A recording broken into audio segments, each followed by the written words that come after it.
Hello tout le monde, j'espère que vous allez bien par la grâce de Dieu. Donc on se retrouve dans une nouvelle vidéo et les décors il a un peu changé, j'ai un micro. Genre guys, we level up. Aujourd'hui on va parler des bienfaits de l'obéissance.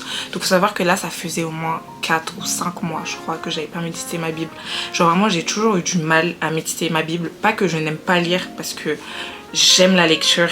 Franchement, mes parents pourront en témoigner. Parfois, on m'interdisait d'aller à la FNAC tellement j'achetais des livres quand j'étais petite.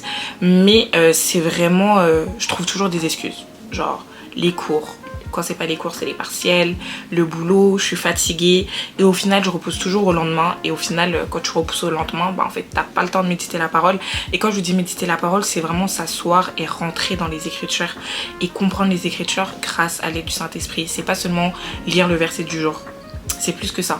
Donc tout à l'heure j'ai décidé de méditer et de base je voulais vous parler de l'injustice. Il y aura quand même je pense une vidéo sur l'injustice. Mais le Seigneur m'a orienté sur le fait de le mettre en priorité. Et en fait on se rend compte que quand on ne met pas Dieu en priorité, c'est qu'on idolâtre. C'est qu'on met d'autres choses en priorité, que ce soit les réseaux sociaux, notre travail, les études. Moi j'avais tendance à beaucoup faire ça. Ou même parfois le service. Tu passes plus de temps à servir, à travailler, à aller à l'école que à passer du temps dans la présence de Dieu. Je dis pas qu'il faut pas servir et qu'il faut pas aller à l'école. Non, c'est juste qu'il faut être équilibré. Du coup, j'ai deux bibles. Moi, j'ai la bible journal de bord. C'est celle-ci. Elle est super bien parce qu'on peut écrire à côté, souvent pour ceux qui me demandent. J'ai également la bible pour les femmes et du coup j'ai décidé de méditer avec la Bible pour les femmes parce que ce qui change dans cette Bible c'est que c'est une Bible normale hein, mais au début vous avez des thématiques centrées sur la femme. En fait c'est trié par thématique et vous avez des versets qui peuvent correspondre à la problématique ou au thème sur lequel par exemple vous voulez méditer. Par exemple si vous voulez méditer sur l'amitié ou avoir des exemples dans la Bible qui parlent de l'amitié, en fait on vous donne tout simplement des versets. Donc, je vais vous donner deux exemples de la Bible. Deux passages de la Bible, je vais vous la raconter un peu sous forme d'histoire. Vous montrer en fait quelles ont été les conséquences pour ces deux exemples-là. L'exemple d'Abraham et d'Isaac et son fils Isaac.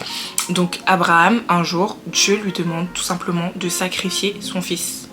En fait, ça paraît fou, mais Abraham va le faire en fait, tout simplement. Il va marcher pendant 3 jours et arriver à la montagne avec ses serviteurs. Il va dire aux serviteurs, attendez-moi à cet endroit là, je monte avec Isaac et faut savoir que quand il est monté sans bête. À l'époque on faisait des sacrifices, on montait des autels envers Dieu, pour Dieu pardon, c'était sous forme de sacrifice d'animaux. Sauf que là en fait il monte à la montagne sans bête parce qu'il sait que en fait Dieu lui a demandé de sacrifier son propre fils et c'est son fils unique, faut le noter.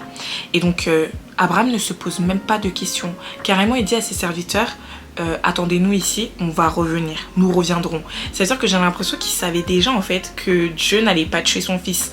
Après peut-être que c'est une interprétation, n'hésitez pas à me dire dans les commentaires si je me trompe. Donc arrivé à la montagne, le mec il attache son fils Isaac il comprend pas, il se dit dinguerie, en fait c'est moi le sacrifice en fait. Moi je comprends pas, parce que wesh, or il est où l'animal qu'on doit sacrifier? Il est où le bœuf? Il est où le bélier? Où est la vache? Où est la chèvre? Où? Et au moment où il prend le couteau pour trancher la gorge à son fils en tant que sacrifice, il y a un ange qui lui dit ne fais pas ça Abraham en fait, arrête-toi. Et il lui dit en fait tu as été obéissant envers ton Dieu, donc Dieu te fait miséricorde, il te laisse ton fils et derrière des buissons, on voit tout simplement apparaître un bélier. C'est-à-dire que à la place de sacrifier son fils, il va sacrifier le bélier. À noter, on est dans l'Ancien Testament, donc c'est bien, on est encore sous les anciennes lois, les sacrifices, etc. Peut-être que je ferai une vidéo plus dédiée pour vous expliquer comment on fonctionnait dans l'Ancien Testament, donc ne soyez pas choqués. Vous dites pas, mais Dieu, wesh, il joue à quoi? Et en fait, au travers de ce passage, faut savoir que moi déjà j'ai noté plein de petits détails. Déjà lorsqu'ils étaient en train de marcher pour se diriger vers la montagne où Abraham tout simplement allait sacrifier son fils, Abraham est parti en adorant le Seigneur. En fait moi je me dis, si demain on me dit de sacrifier les choses les plus chères, mes parents, mais est-ce que je vais aller en adorant? Peut-être que je vais le faire hein, parce que je vais obéir à Dieu, mais est-ce que je vais aller avec le même cœur avec lequel Abraham est parti tout simplement? Parce qu'en vrai parfois on fait les choses pour Dieu mais on le fait pas avec le bon cœur. Genre on le fait en boudant. Vous voyez, on traîne des pieds comme des enfants, on traîne des pieds. Et en fait, je me suis dit, mais est-ce que moi, Seigneur, je serais là en train de t'adorer? Un autre détail que j'ai noté, c'est que nous, les chrétiens, on voit le sacrifice comme une douleur. Ça veut dire que souvent, on ne veut pas se sacrifier parce qu'on se dit, mais en fait, ça va nous faire mal. Sauf qu'il faut savoir que en tant que chrétien, on ne doit pas voir sur le court terme, on doit voir sur le long terme. Et lui, c'est ça qu'Abraham a fait. En fait, sur le court terme, il aurait perdu son fils, en fait, en vrai. Mais sur le long terme, en fait, il aurait été béni par d'autres choses, en obéissant tout simplement à Dieu. Et en fait, c'est là où je me suis rendu compte que le sacrifice, certes, c'est une douleur. Quand tu es chrétien, se sacrifier pour Dieu, c'est une douleur, mais c'est une douleur qui est passagère et qui est sur l'instant T. Et en fait, on ne doit pas voir la douleur sur le court terme, là j'aurai mal, mais on doit voir plus tard qu'est-ce que ça va t'apporter en fait. Et donc en fait, les conséquences de l'obéissance d'Abraham, c'est que non seulement il n'a pas perdu son fils, de Dieu lui donne un animal à sacrifier. Donc Dieu pourvoit ses besoins. Là où il avait besoin de sacrifier quelque chose pour Dieu, Dieu lui avait dit tu vas sacrifier ton fils unique. Mais au final en fait Dieu fait sortir d'un buisson un bélier. Et en plus de ça, il rencontre du coup le Dieu pourvoyeur. Parce que c'est la première fois, je crois, dans ce passage où on va dire Dieu Jéhovah Jireh. Jéhovah Jireh qui signifie tout simplement Dieu qui pourvoit, Dieu qui te donne. C'est-à-dire que là, on a une nouvelle facette de Dieu qu'on découvre grâce à l'obéissance d'Abraham. Grâce à son obéissance, Dieu va bénir Abraham et toute sa descendance. Je ne sais pas si vous vous rendez compte que grâce à une seule action, un seul geste que Abraham a fait, il a décidé d'obéir à Dieu, même si ça lui faisait mal au cœur. Je pense que intérieurement, il devait pleurer en fait, mais il décide d'obéir à Dieu. Il décide de se diriger à la montagne en adorant le Seigneur. Mais en plus de ça, lorsqu'il arrive à la montagne, le Seigneur annule le sacrifice, pourvoit à ses besoins, mais en plus de ça, bénit toutes les futures générations en fait qui vont être engendrées par lui. En fait, je sais pas si vous vous rendez compte, c'est quoi être béni pour des générations futures. C'est-à-dire que tous les descendants d'Abraham là, genre en mode automatiquement là, ils sont bénis. Au final, en fait, au travers de l'obéissance d'Abraham, moi j'ai noté quelques petits points. C'est que tout simplement déjà, quelle est ta priorité? Est-ce que ta priorité c'est dans le travail? Ta priorité c'est à l'école? Est-ce que, je dis pas qu'il faut pas aller à l'école, qu'il faut pas bien travailler, mais dans le sens où parfois on laisse les choses de la vie passer devant Dieu, alors qu'en fait Dieu doit être notre seule et unique et première priorité. Le reste doit venir après. En fait, on ne doit pas réfléchir quand Dieu nous demande de faire quelque chose, de rentrer dans notre appel, d'aller évangéliser. Parfois Dieu nous dit, va parler à la personne qui est à côté de toi, dis-lui que Jésus est Dieu. Mais toi t'es là, non mais c'est la honte. Imagine si la personne, elle me juge, imagine. Mais en fait, quand tu n'obéis pas, tu passes à côté de bénédictions. On n'a même pas idée, parce que Abraham, à aucun moment, il s'est dit que Dieu allait le bénir autant. C'est parce que vraiment, en tant qu'homme, on ne réalise pas parfois la puissance des Écritures et à quel point les Écritures sont bénies. Quand Dieu bénit des générations, c'est des générations qui sont bénies jusqu'à aujourd'hui, qui n'ont pas, enfin je dis pas qu'ils n'ont pas de soucis, mais ils ont la main de Dieu qui sont vraiment posées sur eux en fait. Vous voyez, il a évité des combats peut-être à ses futurs enfants, à ses petits-enfants. En fait, certains combats ont été évités parce que leur ancêtre en fait a obéi. Et c'est vraiment pour ça que lorsque on fait la volonté de Dieu, c'est pas pour nous-mêmes. Déjà, c'est parce qu'en fait, on est là, on est sur terre pour une mission. On est là pour obéir à Dieu. Mais en fait, en plus de ça, vous devez vous dire que ce n'est pas seulement pour vous. En obéissant, vous obéissez pour des générations futures, pour vos futurs enfants, les futures générations en fait. Et derrière l'obéissance, vous ne savez jamais ce que Dieu vous réserve en fait. Et c'est là, on a un Dieu vraiment pourvoyeur, déjà de 1. On a un Dieu étonnant. Un Dieu qui ne fonctionne pas avec notre logique. Parce que Dieu, depuis le départ, il n'allait pas sacrifier le fils d'Abraham. En fait, c'était juste pour voir ce que Abraham allait faire. Et quand il a vu, ah, lui c'est mon serviteur, ok, il a passé le test. Et c'est pour ça que parfois Dieu permet certaines situations dans notre vie. Il permet qu'on se retrouve dans certaines situations pour voir avec avec quel cœur on va agir.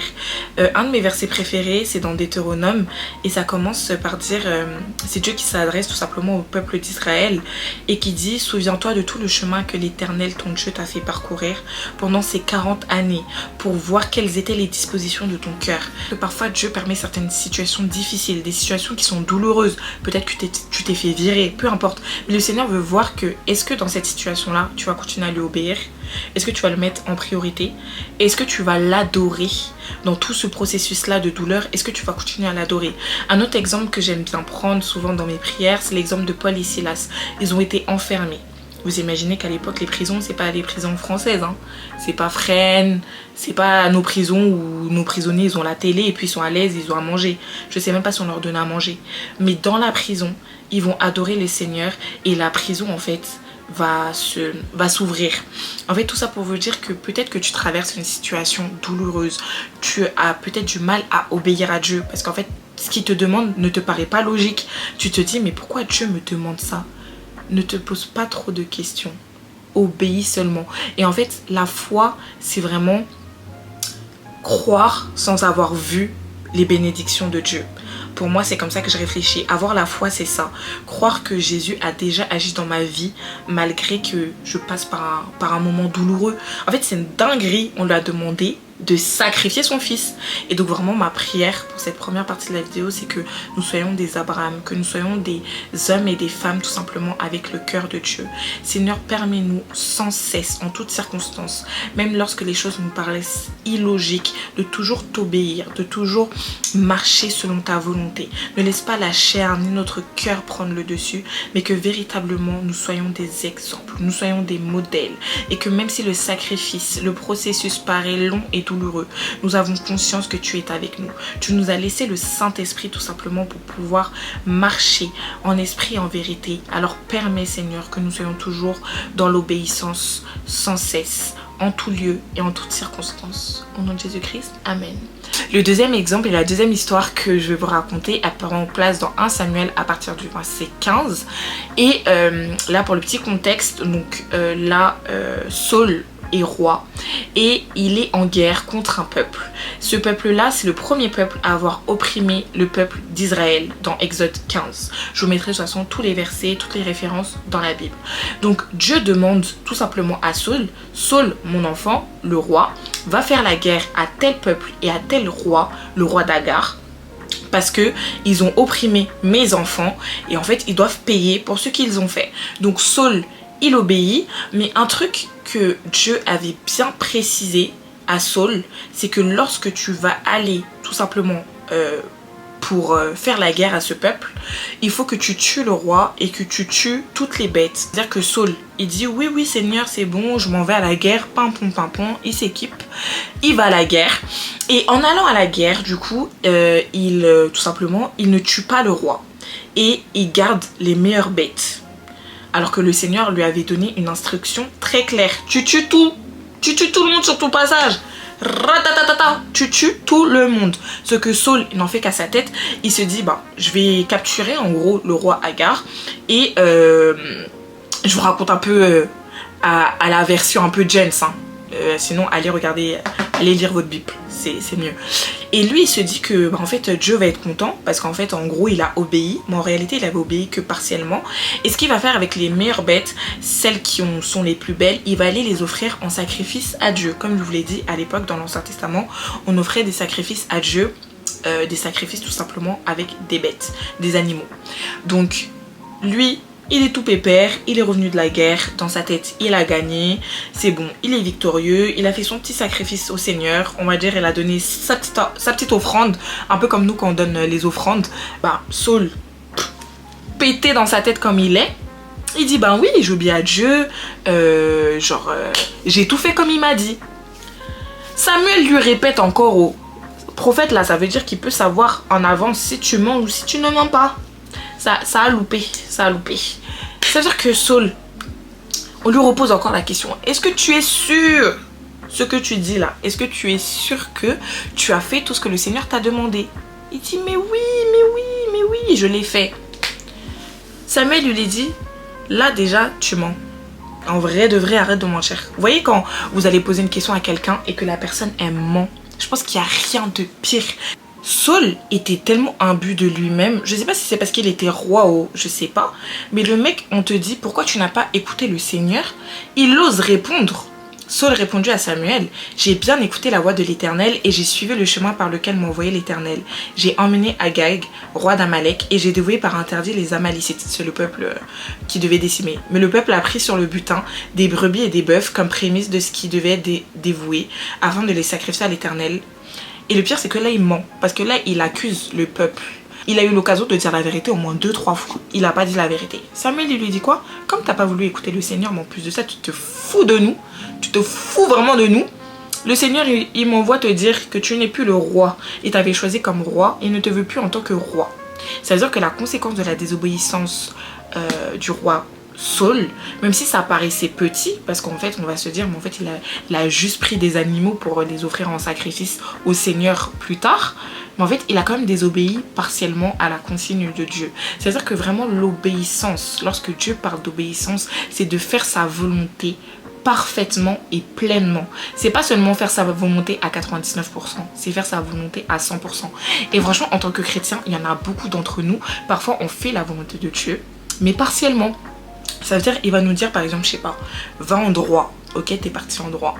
Mais parfois, il te dit, va en droit dans cette école-là. Mais non, toi, tu vas choisir l'école la moins difficile et l'école à côté de chez toi. Après, quand tu arrives en master, tu n'arrives plus à trouver de master, tu commences à accuser monmaster.com. Alors qu'en fait, si dès le départ là, tu avais écouté tout ce que Dieu t'avait dit, va à la Sorbonne, dans telle université et pas celle à côté de chez toi parce que tu as la flemme de faire tes 1h30, c'est un exemple et peut-être que je parle pour quelqu'un qui va faire ses choix Parcoursup. En fait, vraiment, écoutez la voix du Seigneur parce que la souffrance du moment n'est pas comparable à la gloire future en fait. C'est pas comparable. Ce n'est pas comparable. Là, à cause de sa désobéissance, juste pour les animaux, je sais pas si vous vous rendez compte. C'est comme si Dieu te dit d'aller acheter le chien et le chat. Tu vas seulement acheter deux chiens. Et juste à cause d'une désobéissance qui paraît petite aux yeux des hommes en fait. Parce que finalement, en vrai, on pourrait se dire, wesh, le Seigneur l'a abusé. Juste pour une désobéissance qui peut paraître petite aux yeux des hommes, Dieu te disqualifie en fait. Là, Dieu... En fait, Samuel, il lui dit... Je ne retournerai point avec toi, car tu as rejeté la parole de l'Éternel. Et l'Éternel te rejette afin que tu ne sois plus roi sur Israël. Et après, le Seigneur il lui dit même quoi? L'Éternel déchire aujourd'hui de dessus de toi la royauté d'Israël. Et il la donne à un autre qui est meilleur que toi. Celui qui est la force d'Israël ne ment point et ne se repent point, car il n'est pas un homme pour pécher. Je ne sais pas si vous vous rendez compte. Genre on a déchiré la royauté sur toi. C'est comme si genre on te dit, on te sacre reine. Et puis demain là, à cause d'une faute, une faute bête hein, on te dit ma chérie, tu vas redevenir une paysante comme tout le monde. Là où tu avais des privilèges, tu n'en as plus. Ça t'enlève des privilèges auprès de Dieu. Là où Dieu allait te faciliter certaines choses, quand tu désobéis, ça te ralentit. Toi-même, pour ton futur, pour rentrer dans ton appel, peu importe, ça te ralentit. Parce que le temps que tu perds à désobéir, en fait, en obéissance, ça aurait été du temps gagné. En fait, Dieu, moi j'aime bien dire que le Saint-Esprit, c'est notre GPS. Ça veut dire que quand Dieu nous dit de faire quelque chose, c'est notre GPS. Il sait déjà qu'on va arriver en temps et en heure à l'endroit où il nous dit d'aller. Mais si toi tu commences à désobéir, en fait, tu rajoutes des embouteillages sur ton chemin en fait. Vous voyez ce que je veux dire ou pas? Là, la conséquence du coup de la désobéissance, c'est que ça a rendu déjà Saul beaucoup plus humble. Parce que son discours qui tient au début en disant oui, j'ai respecté la parole de Dieu, j'ai écouté, j'ai ramené le roi Agag. Genre en fait il est imbu de lui-même en fait. Sa position de roi fait que il est devenu vraiment pété dans sa tête. Il se dit ben j'ai obéi au roi, j'ai obéi au Seigneur. En plus de ça, en fait c'est pas de ma faute. Il ment jusqu'à il va mentir. Vous voyez ce que vous voyez ce que je veux dire? Et à la fin, le Seigneur en fait lui rappelle sa condition. C'est moi qui te qualifie, mais c'est moi aussi qui a le pouvoir de te disqualifier. Donc là où tu te penses meilleur, ne croyez pas que parce que vous êtes le meilleur de votre classe, que demain vous ne pouvez pas être le plus nul. En fait, à la fin, le Seigneur limite se moque un peu de lui. Il lui dit, en fait, j'ai trouvé un meilleur roi que toi. On ne dit pas que c'était un mauvais roi, hein, Saul. On dit juste qu'on a trouvé meilleur que lui. C'est-à-dire que déjà, ayez toujours en tête, soyez humble déjà de 1. De 2, ayez toujours en tête qu'il y a toujours meilleur que vous parce que c'est Dieu qui te rend meilleur. S'il veut enlever le peu de meilleur là qu'il avait mis en toi, il enlève parce que c'est lui qui te qualifie et c'est lui qui te disqualifie. Au travers de ces deux exemples là bibliques de l'Ancien Testament, je voulais vous montrer que on n'a pas un Dieu de logique et on n'a pas un Dieu qui fonctionne comme nous les hommes on fonctionne. Là où tu pourrais penser que c'est pas grave si je désobéis un peu, au final ton c'est pas grave peut s'avérer super fatal parce que là il a perdu son titre de roi, et de roi à l'époque c'était pas rien, c'était un gros titre. C'est pas comme aujourd'hui on s'en fout en fait. C'était vraiment un gros titre. T'étais roi, t'étais pas n'importe qui. Là, le Seigneur va lui dire niet. Juste parce que t'as trop voulu prouver. Et le problème de Saul, c'est qu'il n'était pas humble. En plus de ça, il a voulu prouver aux hommes qu'il allait offrir les meilleures bêtes au Seigneur. Parce que la Bible en fait s'attarde sur le fait qu'il a tué toutes les bêtes, tout le bétail qui était insignifiant. Vous voyez les vaches un peu maigres et tout. Mais il a gardé les plus belles. Et il s'est dit en fait, ça va plaire au Seigneur. Mais c'est pas parce que ça plaît devant les yeux des hommes que ça va forcément plaire à Dieu. Et c'est pour ça que vraiment faisons attention à ne pas faire les choses pour plaire aux hommes, pour prouver que nous on est là, que nous on fait des meilleures offrandes, que nous on sert le plus. Tout ça pour qu'au final aux yeux de Dieu tu sois disqualifié. Et vraiment ma prière pour ce dernier exemple, c'est tout simplement d'éviter d'être des seuls. Demandons vraiment au Seigneur de lui obéir, pas partiellement mais à 100%, et que lorsque on est en train de le désobéir, que le Seigneur en fait nous remette sur le droit chemin et nous recadre, et que surtout on ait un cœur qui soit humble en tout lieu. C'est pas parce que t'es pasteur, c'est pas parce que t'es protocole, t'es proche du pasteur, c'est pas parce que même, je sais pas, peu importe, même en dehors du cadre de l'église, c'est pas parce que ton père est ministre ou président que ça te donne le droit de désobéir à Dieu plus que quelqu'un d'autre, et que ça te donne le droit tout simplement de mentir, de...